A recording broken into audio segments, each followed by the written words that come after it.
أستغفر الله العظيم الذي لا إله إلا هو الحي القيوم وأتوب إليه. أستغفر الله العظيم الذي لا إله إلا هو الحي القيوم وأتوب إليه. أعوذ بالله من الشيطان الرجيم. بسم الله الرحمن الرحيم.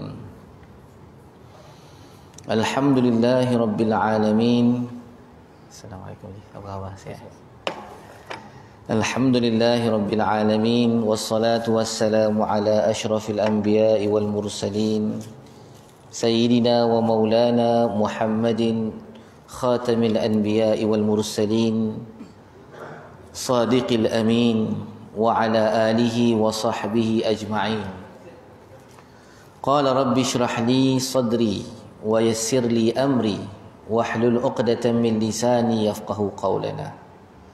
Allahumma rabbi syrah lana sudurana. Ya Allah, ya Tuhan kami, Kau lapangkanlah dada-dada kami. Wa yassir lana umurana. Kau permudahkanlah segala urusan kehidupan kami. Wahlul uqdatan min alsinatina. Ya Allah, Kau rungkaikanlah segala simpulan di lidah-lidah kami. Yafqahu aqwalana. Mudah-mudahan mereka memahami kata-kata kami. Amin ya rabbal alamin. Assalamualaikum warahmatullahi wabarakatuh. Yang saya muliakan Al-Fadhil Tuan Imam, yang diraikan Tuan Pengerusi kita, ahli jawatan kuasa, seterusnya sidang hadirin muslimin muslimat yang dimuliakan oleh Allah Subhanahu wa taala sekalian. Alhamdulillah, syukur kepada Allah Subhanahu wa taala pada malam yang penuh barakah ini, di bulan yang penuh barakah ini, bulan Rabiul Awal. Allah Subhanahu wa taala pertemukan kita setelah sekian lama kita terpisah ataupun kita tidak bertemu ya, dengan ujian yang diturunkan. Maka pada malam ini insya-Allah mudah-mudahan saya dapat bersama dengan tuan-tuan, ibu-ibu dan ayah-ayah yang saleh dan salihah ini ya. Kita bila pandang wajah-wajah orang saleh ni, kita rasa terhibur kadang-kadang ya. Kita kadang-kadang bila difikirkan manusia ni, kadang-kadang dia jadi orang saleh dan orang yang baik kerana dia duduk dengan orang saleh dan baik. Dia banyak memandang wajah-wajah orang-orang yang saleh. Kalau kita perhati wajah-wajah orang saleh ni, dalam keadaan kita ni banyak masalah, bila kita pandang sahaja wajah orang-orang saleh, kita akan jadi tenang. Begitulah yang berlaku kepada para sahabat Nabi sallallahu alaihi wasallam. Ada sahaja masalah mengadu pada Rasulullah ya. Maka Allah Subhanahu wa taala akan limpahkan rasa tenang ya pada orang yang bertemu dengan Nabi ya. Dan Nabi sallallahu alaihi wasallam akan menjawab sesuai dengan keperluan seseorang yang bertanya. Kadang-kadang ada seorang sahabat tu datang jumpa Nabi, soalan lebih kurang sama tapi jawapan Nabi berbeza-beza. Melihat kepada apa keperluan ataupun apakah yang dihadapi dan keupayaan orang itu. Datang seorang sahabat jumpa Nabi, ya Rasulullah, ayyul a'mali afdal. Rasulullah kata, satu sahabat jumpa Nabi, ya Rasulullah, apakah jihad ataupun apakah amalan yang paling afdal? Nabi tengok sahabat tu tubuhnya kuat, mahir dalam senjata. Nabi sebut al-jihadu fi sabilillah. Amalan yang paling mulia ialah al-jihad. Datang seorang sahabat Nabi, apa amalan yang paling baik yang patut aku lakukan? Nabi jawab, salawat 5 waktu pada waktunya. Salawat fardu berjemaah pada waktunya. Inilah dia insan yang Allah Subhanahu wa taala lahirkan di atas muka bumi ini, yang menjadi penutup kepada seluruh para nabi dan rasul.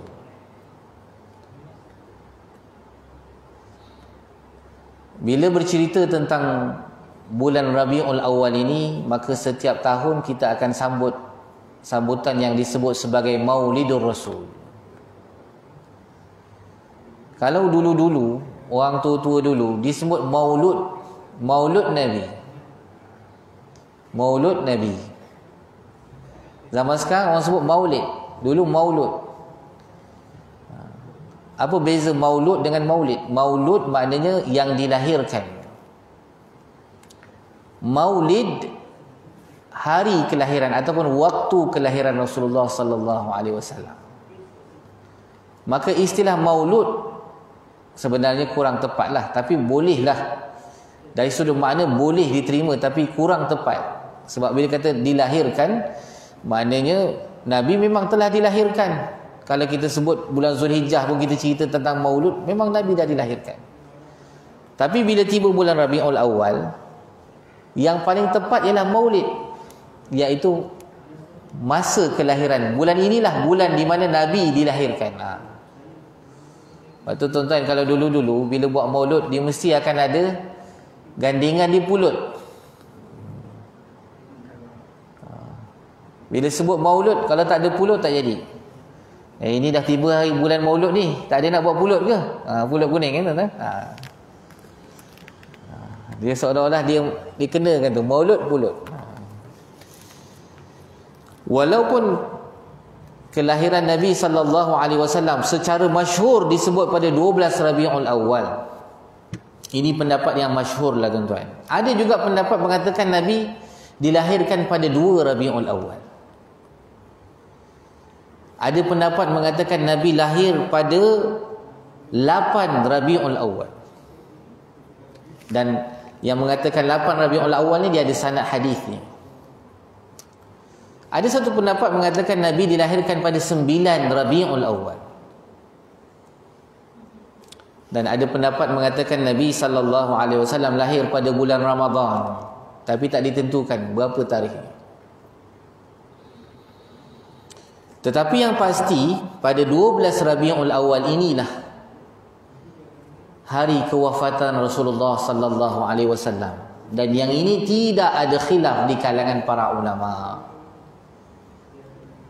Maknanya tatkala kita menyambut 12 Rabiul Awal mengikut pendapat yang masyhur tentang hari kelahiran Nabi ataupun disebut Maulidin Nabi sallallahu alaihi wasallam ataupun Maulidun Nabi sallallahu alaihi wasallam, sebenarnya pada hari yang sama, pada tarikh yang sama, itu ialah hari wafatun Nabi sallallahu alaihi wasallam, hari kewafatan Rasulullah sallallahu alaihi wasallam. Jadi kalau orang tanya, kalau macam tu Ustaz, kenapa kita nak sambut hari kelahiran Nabi sedangkan hari kewafatan Nabi pun hari yang sama? Apa beza kalau kita lihat orang yang menyambut hari kematian ibu dan ayah dia? Jawapannya, bila orang dia sambut ataupun dia tiap-tiap tahun bila tiba hari kematian ibu ataupun ayah, dia akan buat kenduri lah. Biasanya kita akan buat tahlil, jemput orang datang ke rumah, doa, baca Yasin, ya. Jadi bila kita sambut hari kematian ni tuan-tuan, hati kita ni sebenarnya sedih lah. Sebab itulah bezanya Rasulullah sallallahu alaihi wasallam disambut hari kelahirannya. Sebab bila kita menyambut hari kelahiran seseorang insan yang hebat, sebenarnya kita seolah-olah kita merasakan bahawa Nabi sallallahu alaihi wasallam itu masih hidup. Seolah-olah kita merasakan dengan lahir insan inilah yang membolehkan kita mengenal kalamullah, membaca kitab-kitab suci, yang ayat-ayat suci yang diturunkan oleh Allah. Dengan kita mengenal kelahiran insan inilah kita mempelajari erti perjuangan. Dengan kita mengenal insan yang lahir inilah kita mengenal tentang sirah Rasulullah sallallahu alaihi wasallam, akhlak yang ditunjukkan oleh baginda sallallahu alaihi wasallam. Kerana insan yang bernama Muhammad bin Abdullah ini satu-satunya insan yang tidak pernah ada insan lain yang dicatatkan sejarah kehidupannya sejak daripada sebelum dia lahir sehinggalah pada hari kewafatan baginda sallallahu alaihi wasallam secara begitu detail sekali. banyak kitab-kitab sirah yang mencatatkan dan menukilkan tentang sirah, sejarah kehidupan Nabi sallallahu alaihi wasallam.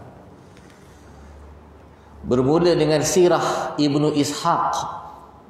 Sirah Ibnu Ishaq, kitab pertama yang menceritakan tentang sirah Nabi ni Sirah Ibnu Ishaq. Kemudian datang anak muridnya, jago dalam sirah Nabi, yang namanya Ibnu Hisham. Maka kitab Sirah Ibnu Hisham yang setebal 4 jilid dalam bahasa Arab, tuan-tuan, akhirnya menjadi rujukan utama dalam penulisan sirah-sirah Nabi selepas daripada itu. Ada yang meringkaskan sirah Nabi, ya, ada yang menambah, masukkan hadis. Tetapi tidak ada manusia, kalau kita lihat dalam dunia ni, yang menceritakan tentang seorang manusia yang begitu detail sebagaimana yang berlaku kepada junjungan Nabi Muhammad sallallahu alaihi wa alihi wasallam. Yang kedua, tuan-tuan, Nabi sallallahu alaihi wasallam ini, kalau kita tahu namanya Muhammad, tetapi Nabi kita sallallahu alaihi wasallam ini sebenarnya mempunyai banyak nama. Di dalam Al-Quran disebut Ahmad, di dalam Al-Quran disebut Sayyidul Mursalin, disebut nama Nabi ini panggilannya Khatamul Anbiya. Banyak nama-nama yang dikaitkan dengan nama Nabi, dengan Nabi sallallahu alaihi wasallam. Sebab itu, tuan-tuan, ibu-ibu, ayah-ayah yang dimuliakan oleh Allah, kalau kita lihat dalam sebuah kitab yang namanya Dalailul Khairat, karangan Al-Imam Al-Jazuli rahimahullahu ta'ala, beliau menukilkan nama Nabi sallallahu alaihi wasallam ini melebihi 200 nama.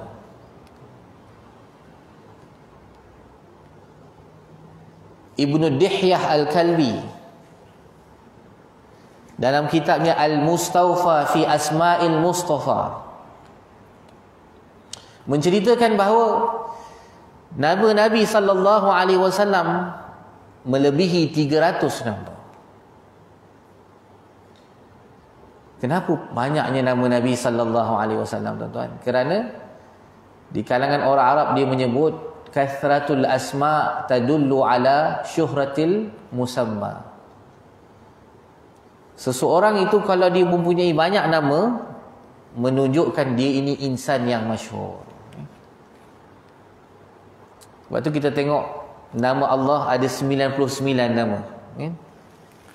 Walillahil asma'il husna.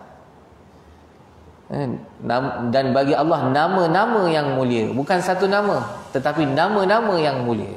Maknanya banyak nama Allah. Nabi sallallahu alaihi wasallam ini, kalau orang tanya Nabi ni manusia biasa ke manusia yang luar biasa, kita nak jawab macam mana?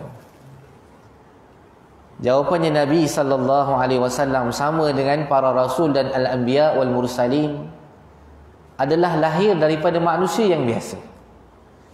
Kelahiran yang biasa. Apa yang menjadikan Nabi ni luar biasa?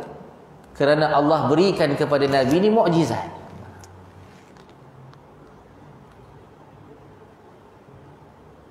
Sebab itulah kalau kita tengok dalam sirah Nabi, bila mana Nabi sallallahu alaihi wasallam pergi berdakwah di Taif, Nabi merasa letih. Menempuh perjalanan yang jauh, Nabi merasa letih. Bila mana dibaling dengan batu oleh penduduk Taif, Nabi luka. Memang sifat manusia biasa, kalau kena batu, luka. Kalau Nabi ni sallallahu alaihi wasallam, ya, ada ilmu kebal lah, macam sebahagian daripada kita nak menuntut ilmu kebal gitu kan. Maka dah tentu Allah bagi ilmu kebal tu pada Nabi dulu.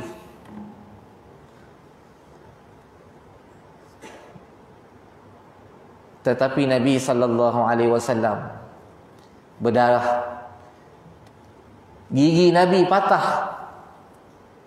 Dalam peperangan Uhud, bagaimana baju besi Nabi itu yang Nabi pakai bila nak perang, Nabi pakai 2 lapis baju besi, tembus luka di mulut Nabi dan patah gigi Nabi sallallahu alaihi wasallam. Maka benarlah Allah Subhanahu wa taala mengutuskan kepada kita Nabi ini daripada manusia biasa. Tetapi luar biasanya Nabi kerana Allah bagi pada Nabi itu beberapa kelebihan. Antaranya mukjizat. Yang kedua irhasat. Irhasat ni ialah kelebihan yang Allah bagi sebelum dia diutus menjadi Rasul. Mukjizat selepas Nabi jadi Rasul namanya mukjizat. Perkara yang luar biasa, khariqun lil 'adah, luar daripada kebiasaan. Itu namanya mukjizat. Antara mukjizat Nabi, Nabi boleh membelah bulan. Nabi pernah membelah bulan. Bukan sekadar belah. Bulan itu dipisahkan pula, terbahagi 2. Satu bahagian duduk sebelah, satu bahagian duduk sebelah sudut sini, satu bahagian duduk sebelah sudut sini. Dan disaksikan oleh seluruh penduduk yang berada di kota Mekah pada ketika itu, musyrikin dan orang mukmin.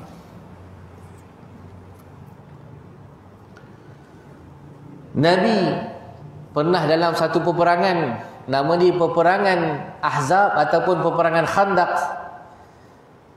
dalam keadaan tidak cukup makanan, datang seorang sahabat Nabi, Jabir bin Abdullah, ada seekor anak kambing nak jamu Nabi ni. Tengok Nabi ni dekat perut Nabi ni terikat batu. Kesian tengok Nabi lapar.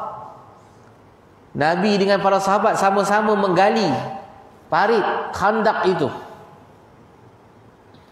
Jabir kata dekat isteri dia, malam ni aku nak jemput Nabi makan, kesian Rasulullah lapar.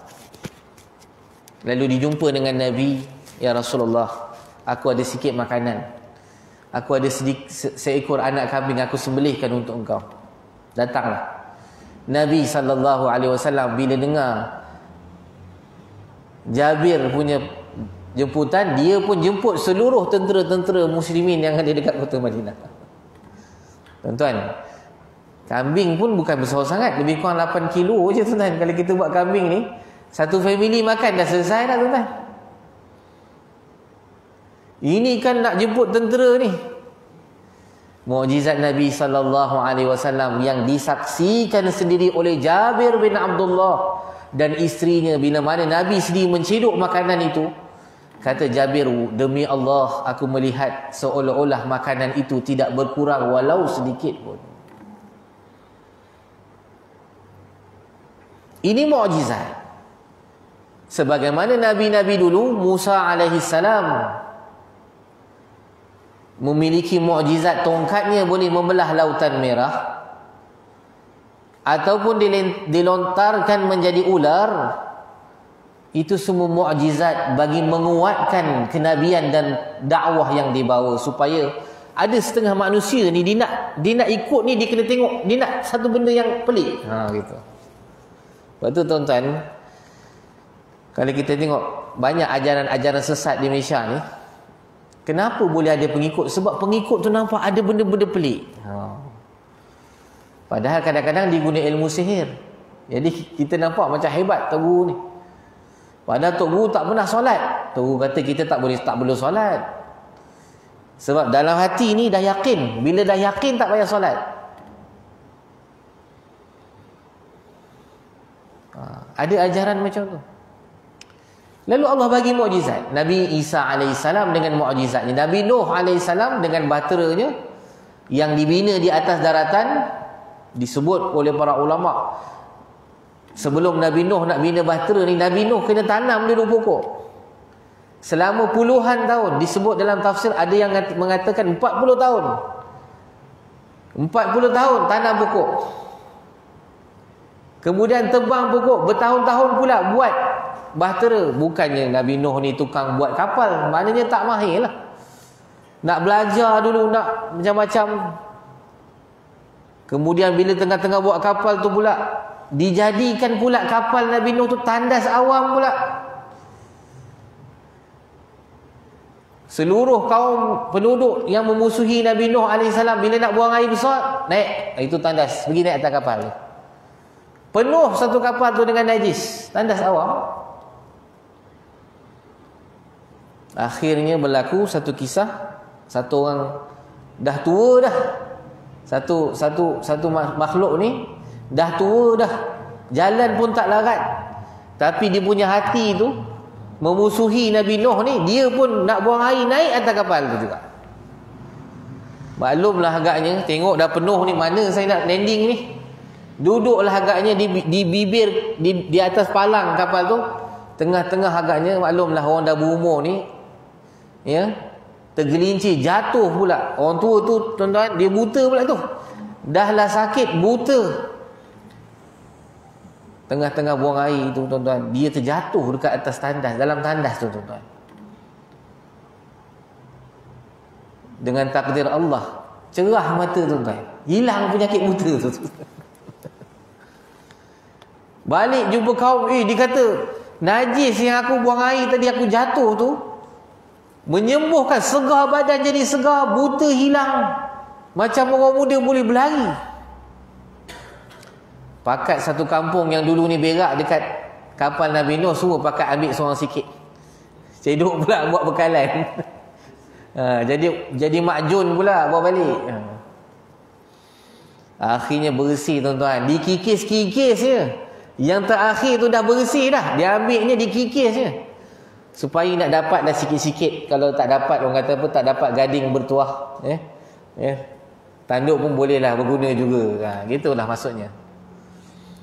Itu mukjizat.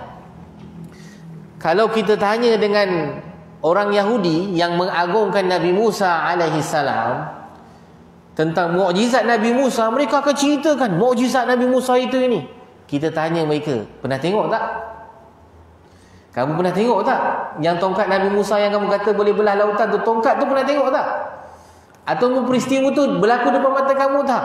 Tak berlakulah. Benda tu dah lama dah, ribuan tahun dulu. Tapi datuk nenek moyang kami cerita begitulah. Dalam kitab kami pun ada sebut. Maknanya mukjizat itu yang kita tak nampak. Samalah juga dengan Nabi Isa alaihi salam.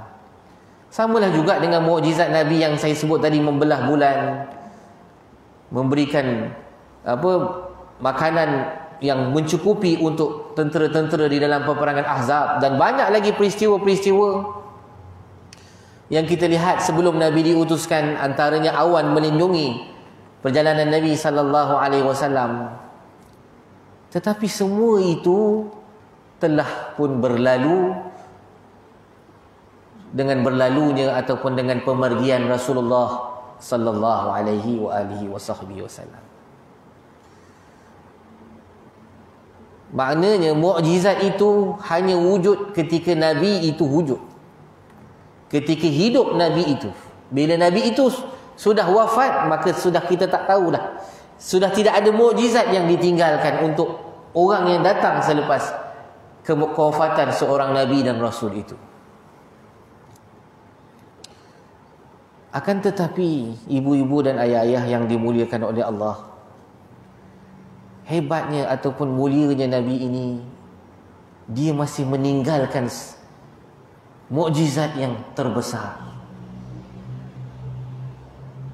iaitulah Nabi sallallahu alaihi wasallam tinggalkan kepada kita Al-Quranul Karim. Dan Nabi tinggalkan kepada kita sunnah Rasulullah sallallahu alaihi wasallam yang hari ini kita boleh baca dan lihat. Sunnah Nabi, kitab-kitab hadis yang hari ini kita boleh baca dan kita boleh hayati kisah kehidupan Nabi sallallahu alaihi wasallam.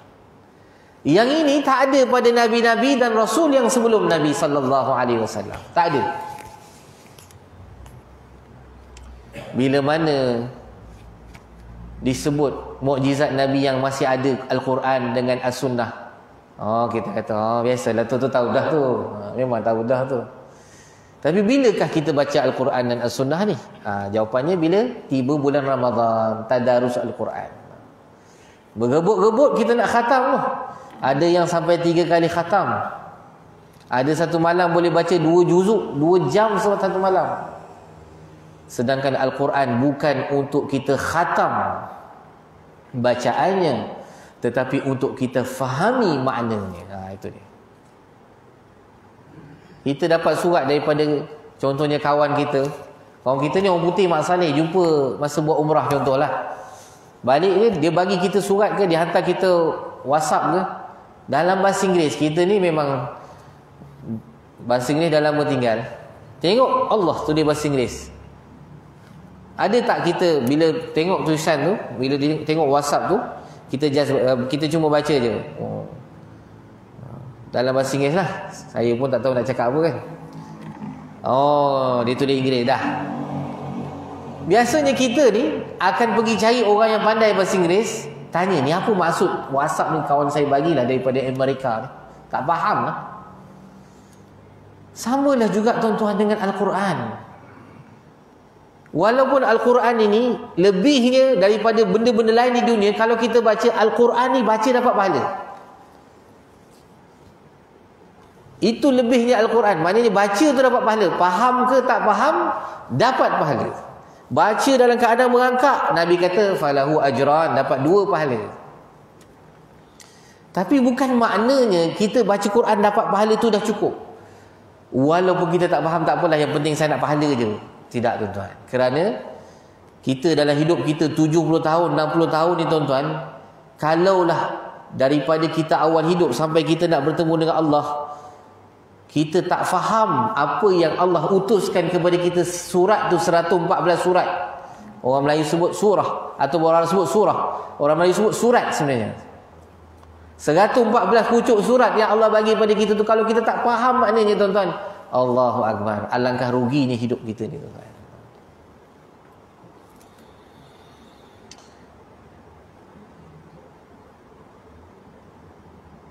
Inilah dia kelebihan yang Allah beri kepada umat Nabi Muhammad sallallahu alaihi wasallam. Saya dulu pernah pergi ke Turki. Ada satu zaman belajar di Jordan dulu tuan-tuan, kami pernah buat satu rehlah lah, lawatan pergi ke Turki. Di Turki tuan-tuan, ada satu tempat dekat Istanbul tu, ada satu muzium. Di Turki tu ialah disebut sebagai Muzium Topkapi. Tuan-tuan kalau search dalam Google, memang tuan-tuan akan tahulah. Dalam Muzium Topkapi ni tuan-tuan, dia menghimpunkan barang-barang peribadi milik Rasulullah sallallahu alaihi wasallam. Sehingga kan janggut Nabi tu ada dalam muzium tersebut. Serban Nabi, baju yang Nabi pakai, baju jubah yang dihadiahkan daripada kerajaan Bahrain, ada tersimpan. Pedang Rasulullah sallallahu alaihi wasallam, ada beberapa pedang Nabi, antaranya yang namanya Zulfaqar, ada dalam muzium tersebut. Bila kita tengok serban Nabi, pakaian Nabi, Allah, kita sebenarnya seolah-olah membayangkan alangkah indahnya kalau aku pernah tengok Rasulullah hidup dengan pakaian-pakaian seperti ini.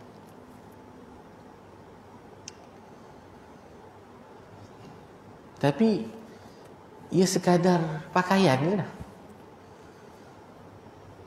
Capal Nabi, ia sekadar apa yang Nabi tinggalkan. Kita nak bawa balik capal tu tak boleh, sebab benda satu je. Kalau boleh bawa balik, ramai lagi nak bawa balik. Apa, orang tanya apa pula kelebihan kamu dapat bawa balik ni? Kamu keturunan Rasulullah ke? Bukan. Apa pasal pula kamu yang dapat? Ramai orang berebut-rebut nak bawa balik tuan-tuan. Akhirnya dibuatlah replika seolah-olah macam bentuk tu. Dibuatlah pameran-pameran yang kadang-kadang buat dekat Kuala Lumpur ni, kadang-kadang dibuat dekat pusat seni Islam, pusat kesenian Islam kan.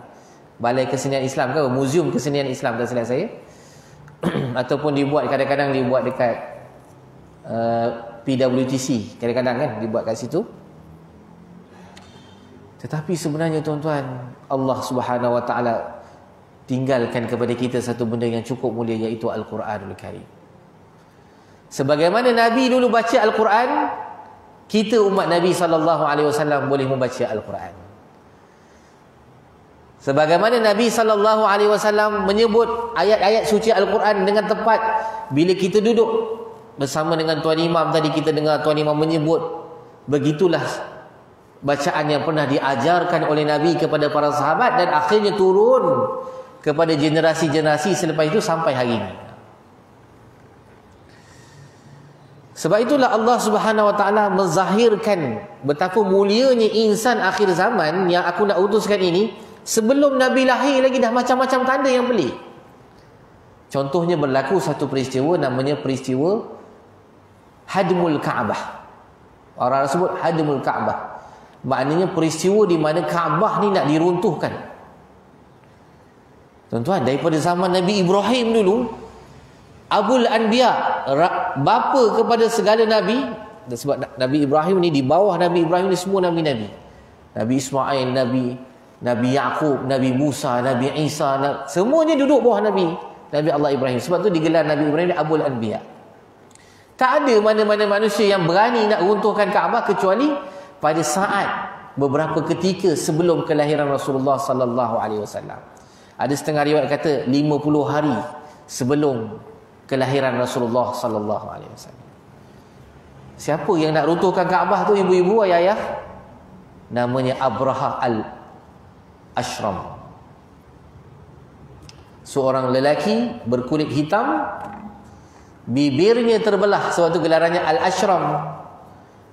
Kerana ada satu peristiwa sebelum dia ni nak jadi raja dekat Yaman, dia ni ada bergaduh dengan raja sebelum tu. Akhirnya dia menggunakan tipu hila, akhirnya raja yang sebelum tu sempat ambil pedang belah dia punya muka, maka terbelahlah dia punya bahagian depan muka.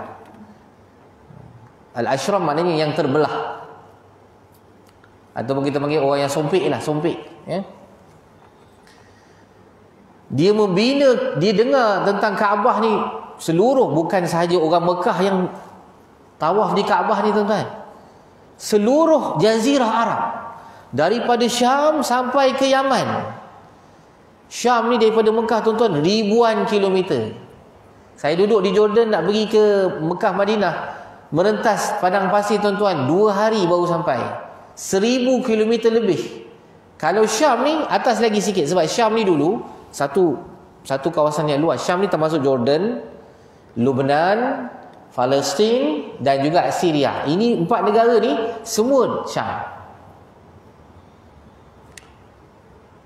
Yaman bawah kota Mekah di selatan, ribuan kilometer, tuan-tuan. Kalau tuan-tuan pergi tengok dalam peta, jauh antara Yaman. Tapi orang datang ke Mekah hanya nak tawaf 7 kali, lepas tu balik. Ini yang Abraha tak boleh terima ni. Dia buat gereja yang paling cantik, dihiaskan dengan perhiasan yang lawa-lawa. Dia letakkan segala macam benda-benda yang boleh menarik orang datang ke Yaman. Tahun pertama ramailah datang sebab orang nak tengok bangunan baru. Biasa dah, tuan-tuan, kan? Kalau Johor ni buat satu masjid baru, tahun pertama ramai orang nak datang tengok. Sebab apa? Nak tengok, nak rasa sembahyang kat masjid baru, contohnya, kan? Tapi tahun berikutnya orang tak datang dah lah, sebab masing-masing dah ada masjid dekat kawasan masing-masing. Begitulah yang berlaku kepada Abraha. Maka bila dia tengok orang semakin lama semakin kurang datang ke kanisah dia di Abraha, tambah-tambah pula ada satu orang Arab Badui di Mekah ni digeram dekat Abraha. Dia kata Abraha ni sengaja nak supaya orang tak datang ke Mekah. Dia pergi dekat gereja Abraha, dia pergi buang air dalam tu, sama macam kaum Nabi Nuh tu tadi. Dia masuk dalam gereja, dia buang air, lepas tu dia ambil pula apa yang dia buang tu, dia lomor-lomorkan pula dekat dinding-dinding kanisah. Marah lagi lah Abraha. Akhirnya dia berazam nak meruntuhkan Kaabah. Bawa 60,000 tentera, tuan-tuan. Ibu-ibu, 60,000 tentera nak runtuhkan bangunan yang lebih kecil daripada masjid kita ni. Berapa luas Baitullah? Lebih kurang 12 meter kali 12 meter. 12 meter kali 11 meter lebih sikit. Dia bukan 4 segi tepat. Kaabah ni bukan 4 segi tepat. Dulu asalnya Kaabah ni dia 4 segi panjang. Zaman Nabi Ibrahim. Ada 2 pintu. Pintu yang kita selalu nampak hari ni dan pintu belakang. Zaman dulu dia tak ada pintu, dia hanya lubang saja. Zaman Nabi Ibrahim tu dia lubang saja, tak ada pintu. Pintu ni bila buat? Zaman kemudian. Zaman kemudian. Dan akhirnya ditutup pintu belakang. Dah nak isyak dah tuan-tuan. Bila mana Abrahah nak serang Kaabah, dibawa tentera dan dibawa satu pasukan bergajah yang diketuai oleh satu ekor gajah yang besar yang namanya Mahmud. Sampai dekat pinggiran kota Mekah. Tiba-tiba gajah ni daripada tengah berjalan nak masuk kota Mekah, tiba-tiba gajah ni duduk diam. Daripada tengah berdiri tu duduk dia. Tak nak bergerak, panggil orang yang gagah-gagah, tarik, tak nak bergerak gajah tu. Bila dipusingkan menghala ke Yaman, bangun cepat, gajah tu boleh lari nak balik ke Yaman. Maknanya gajah pun takut nak runtuhkan Kaabah. Manusia yang berani nak runtuhkan Kaabah. Gajah ni lagi besar daripada manusia, tapi pasal gajah ni, dia ni makhluk Allah, dia pun takut nak runtuhkan Kaabah. Maka sebelum nak bergerak tu, Abrahah ni dia pergi curi unta-unta yang ada dekat pinggiran kota Mekah ni. Antara unta yang dicuri ialah unta pemimpin kota Mekah ataupun Raja Mekah yang ketika itu ialah datuk Nabi yang namanya Abdul Muttalib. Abdul Muttalib ni gelaran dia ibu-ibu dan ayah-ayah. Nama sebenar dia ialah Syaibah. Syaibah ni dalam bahasa Arab beruban. Kerana Abdul Muttalib ni dia lahir dalam keadaan dia ada uban sikit. Jadi dia namanya Abdul Muttalib kerana pak saudara ni nama pak saudara dia Al-Muttalib. Masa tu dia duduk kat Madinah Abdul Muttalib ni, sebab ayah dia Hashim pergi mengembara, pergi berdagang ke Syam, singgah dekat Madinah, berkenan dengan perempuan Madinah, kahwin dengan orang Madinah. Lepas tu pergi berdagang ke Syam, meninggal pula dalam perjalanan. Jadi Abdul Muttalib ini anak yatim.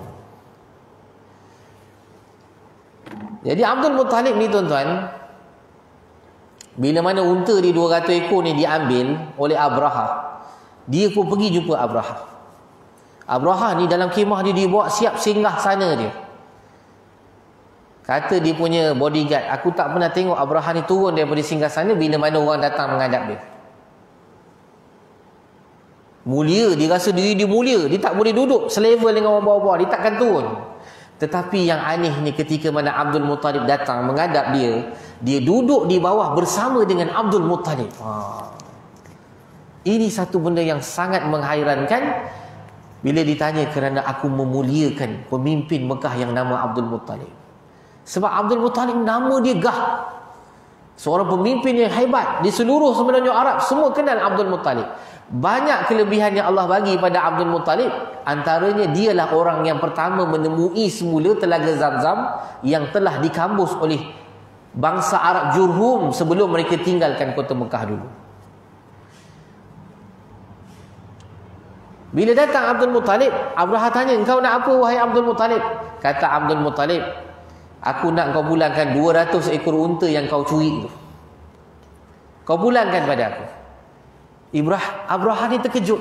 Heran dia, kenapa pula Abdul Muttalib dia tak risau ke orang nak runtuhkan dia punya Kaabah, dia sibuk nak 200 ekor unta. Kata Abrahah, dia kata, tahukah engkau wahai Abdul Muttalib, kami ni datang bawa tentera 60,000 bukan nak curi 200 ekor unta kamu. Kalau unta dekat Yaman beribu-ribu ekor ada. Bukan kami nak 200 ekor unta kamu tu. Kami datang ni nak runtuhkan rumah kamu. Kamu tak ada rasa macam nak merayu ke, nak discuss ke, nak bincang ke, supaya aku tak runtuhkan kamu punya Kaabah? Tuan-tuan, ibu-ibu dan ayah-ayah, Abrahah kata, aku ni masa Abdul Muttalib masuk, aku memandang tinggi pada Abdul Muttalib. Aku muliakan dia. Sehingga kan aku tinggalkan takhta aku duduk bersama dengan dia. Tapi bila mana Abdul Muttalib minta 200 ekor unta, aku rasa seolah-olah tak selaras dengan apa yang aku tahu tentang kehebatan, kebijaksanaan Abdul Muttalib ini. Heran Abrahah. Lalu jawab Abdul Muttalib, dia kata apa ibu-ibu? Dia kata, Inni Rabbul Ibil. Sesungguhnya aku ni Abraha, akulah pemilik 200 ekor unta itu. Maka sebab tu aku datang nak duit, nak balik 200 ekor unta. Wa innamal Ka'bah Rabban sayamna'uhu. Tetapi Kaabah ataupun bait yang kamu nak runtuhkan itu, dia ada pemilik yang akan menjaga dan mempertahankannya. Jadi bila Abraha dengar kata-kata Abdul Muttalib, dia lagi bersemangat lah. Dia kata ini dah peluang baik, maknanya tuan rumah dah bagi aku masuk, boleh pecah lah bila-bila masa. Di saat itulah tuan-tuan yang dirahmati oleh Allah, satu keajaiban berlaku.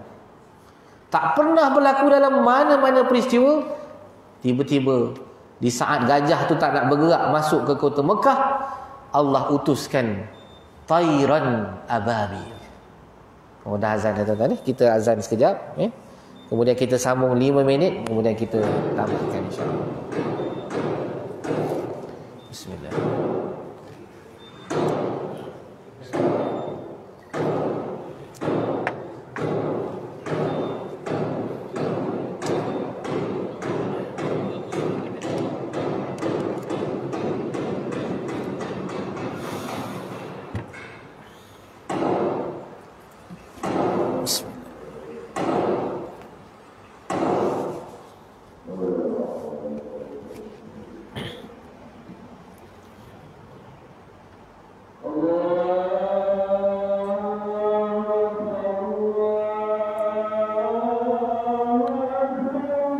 Allahu Akbar, Allahu Akbar.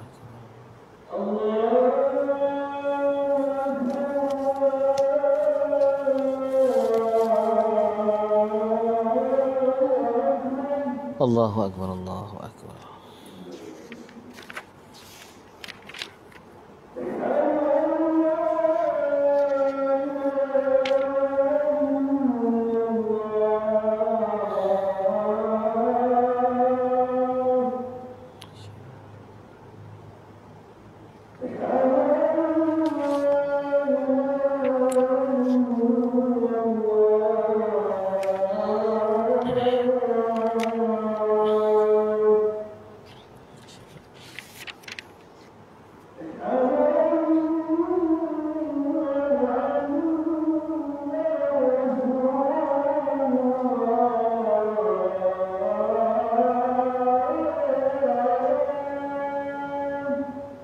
Asyhadu anna Muhammadar Rasulullah.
wa anna lillahi baitan wa anna lillahi rabban wa anna lil baiti rabban sayamna'uhu.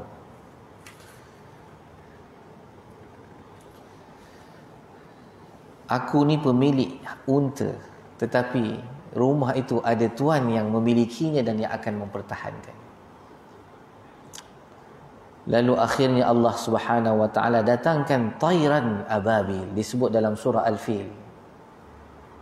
Orang Melayu kita sebut tayran, burung ababil.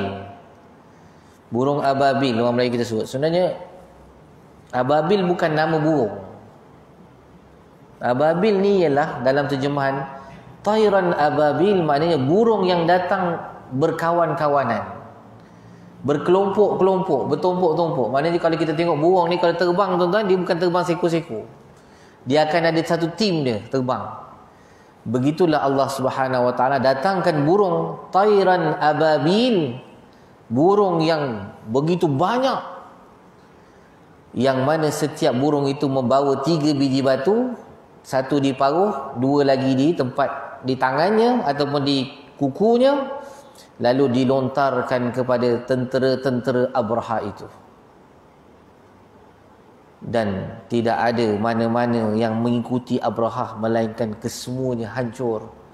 Disebut dalam riwayat, bila mana batu tu kena dekat kepala, tembus sampai ke tanah, tuan-tuan. Sebab itulah disebut bila orang yang melihat peristiwa, tak ada siapa yang sanggup tengok, tuan. Ada yang tengok macam seolah-olah dah hancur, macam orang kena bom tu, sisa-sisa. Dan Allah takdirkan Abraha ini dia hidup. Dia boleh balik ke Yaman dalam keadaan dia dah cedera tu. Dia balik ke Yaman, sampai dekat Yaman, akhirnya dia mati di kota Yaman dalam keadaan badannya terbelah. Dan disaksikan, ya, hati yang duduk di belah dalam, segala organ dalaman ni nampak, disaksikan oleh penduduk di Yaman. Seolah-olah Allah nak bagi tahu, inilah balasan orang-orang yang cuba nak meruntuhkan Kaabah ataupun Baitullah.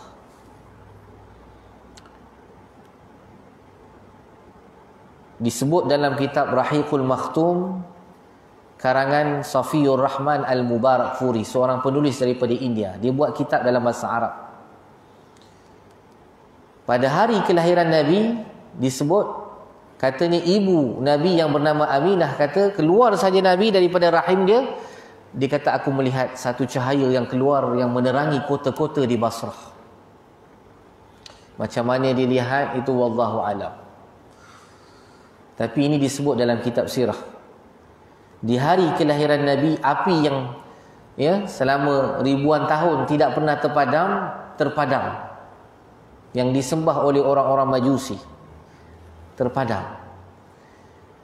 Ribuan tahun tak pernah terpadam, tuan-tuan. Tiba-tiba terpadam pada hari kelahiran Nabi sallallahu alaihi wasallam. Masjid kita berapa kali black out? Selalu tak black out je. Selalu juga aja, tapi jaranglah. Jaranglah. Istana Kisra, istana Raja Parsi, tiang-tiangnya runtuh, ataupun disebut dalam riwayat bergegar tiang-tiangnya, sehingga kan Maharaja Parsi panggil dia punya pembesar-pembesar penasihat, ditanya kenapa ni. Ya, ada di antara pembesar kata, ini tanda bahawa Nabi akhir zaman dah pun dilahirkan. Pada hari kelahiran Nabi, ada satu lembah di Iran yang airnya tidak pernah kering, tiba-tiba surut dan menjadi kering. Iran ni dulu di bawah kekuasaan Parsi. Iran di Parsi. Nak menunjukkan satu simbolik seolah-olah kerajaan Parsi yang hebat akan runtuh satu masa nanti. Di hari kelahiran Nabi sallallahu alaihi wasallam, ada satu terusan yang terletaknya di Iraq, disebut sebagai lembah sawah,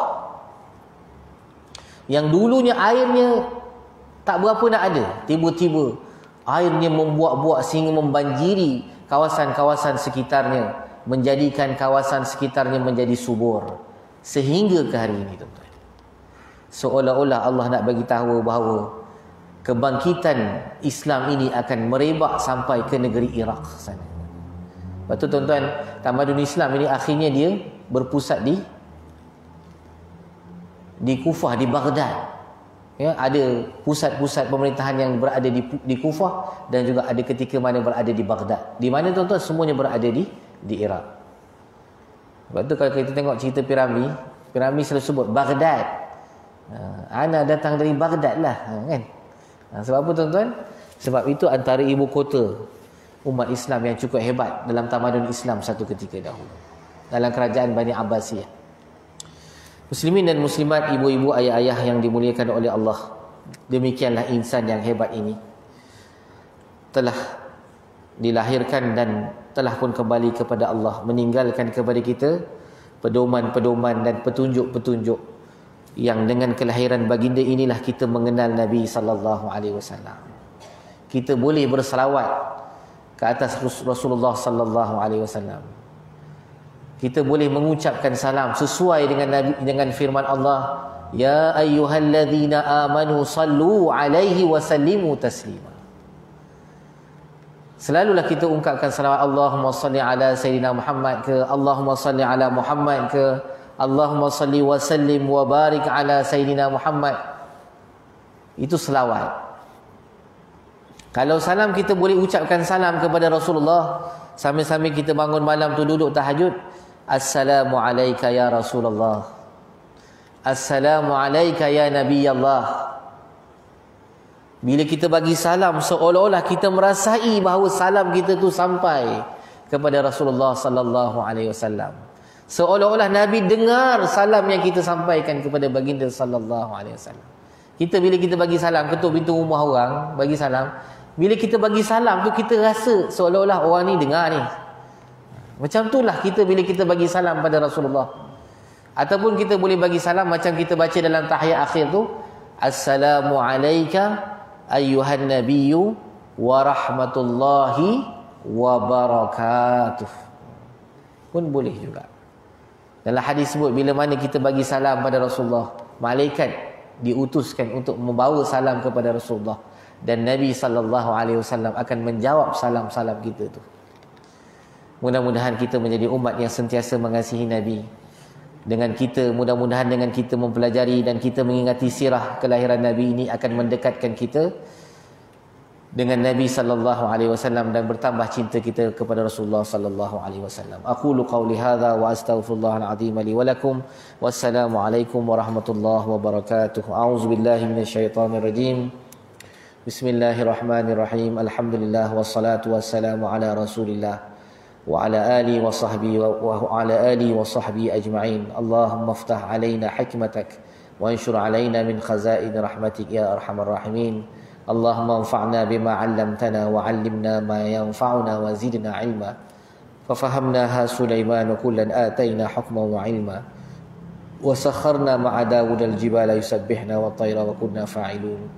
Wa sallallahu ala sayyidina Muhammad wa ala alihi wa sahbihi wasallam walhamdulillahi rabbil alamin. Taqabbalallahu minkum.